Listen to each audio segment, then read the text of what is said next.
نحمده ونصلي على رسوله الكريم أما بعد فأعوذ بالله من الشيطان الرجيم بسم الله الرحمن الرحيم إن هذا القرآن يهدي للتي هي أقوم صدق الله العظيم وقال رسول الله صلى الله عليه وسلم خيركم من تعلم القرآن وعلمه أو كما قال عليه الصلاة والسلام মানজিল institute কর্তৃক আয়োজিত আজকের এই অনুষ্ঠানে সম্মানিত সভাপতি, বিজ্ঞ বিচারক, সুদক্ষ উপস্থাপক এবং আমার সামনে উপবিষ্ট মানজিলে নক্ষত্রতুল্য কোরআন প্রেমী বন্ধুগণ সকলকে জানাই আন্তরিক শুভেচ্ছা ও অভিনন্দন।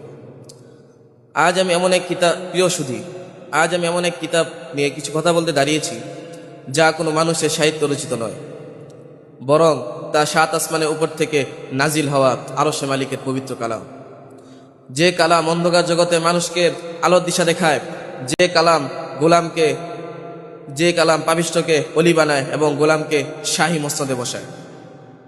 প্রিয় বন্ধুরা, যদি কোরআনের মর্যাদা বুঝতে হয় তাহলে একটি তথ্যই যথেষ্ট যে এই কোরআন যখন পাহাড়ের উপর নাজিল করার কথা ছিল তখন পাহাড় আল্লাহর ভয়ে ধসে দিয়েছিল।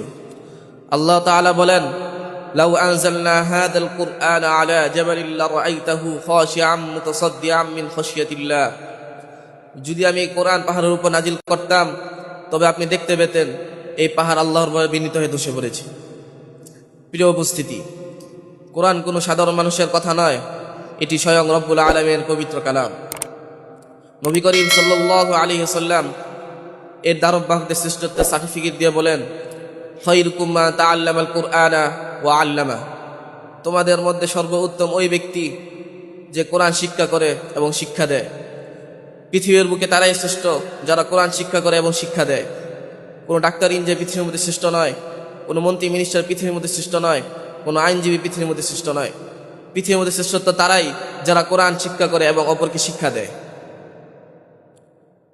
প্রিয় বন্ধুরা আমার, ইতিহাসের পাতায় নজর দিন, পারস্যের বিখ্যাত বীর ও অজেয় সেনাপতি রুস্তম যখন মুসলিম দূত রাবি বিন আমিরের মুখ থেকে কোরআন বাণী শুনেছিল তখন তার সিংহাসন কেঁপে উঠেছিল। এই কোরআন শুনে হাজার হাজার মানুষ ইসলাম গ্রহণ করেছে। এই কোরআন শুনে লক্ষ লক্ষ কাফির ইসলাম গ্রহণ করেছে। এই কোরআন শুনে ওমর রাদিয়াল্লাহু তাআলা আনহু ইসলাম গ্রহণ করেছে। এই কোরআন মানুষকে দাসে পরিণত করতে আসেনি, বরং এই কোরআন মানুষকে মানুষের দাসত্ব থেকে মুক্তি দিয়ে এক আল্লাহর গোলামে পরিণত করতে এসেছে। পরিশেষে বলতে চাই, ভাইরা আমার, কোরআন কোনো কিতাব নয়, কোরআন কোনো সাধারণ একটি কিতাব নয়, কোরআন কোনো সাধারণ একটি গ্রন্থ নয়। এটি অন্ধকার থেকে আলোতে আসার একমাত্র পথ।